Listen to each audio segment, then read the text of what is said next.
मी Arun Khodke. शिवचिंतन. Mongol सम्राट हे स्वतःला तुर्कस्तानमधील तुर्क समजत असत. मोंगल साम्राज्यातील 90% अधिकारी इराण किंवा तुर्कस्तानमधून आलेले होते.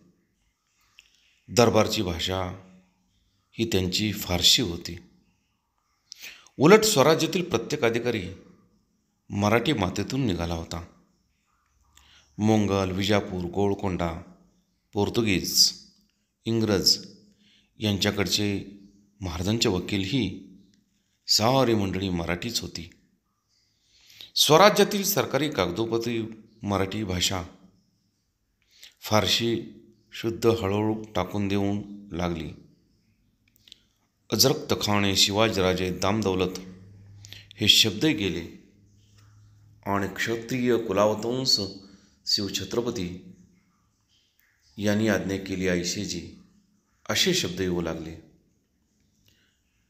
पंतप्रधान, मुजुमदार, पंत, अमात्य, पंत सचिव, डबीर, सुमंत, किल्लेदारांचे मुद्राधारी, सुभेदारांचे देशाधिकारी असे शब्द रूढ होऊ लागले.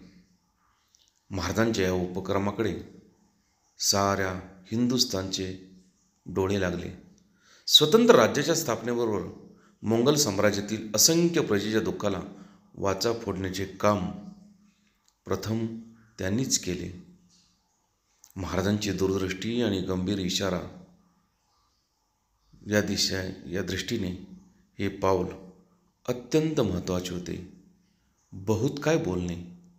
राम, कृष्ण, हरी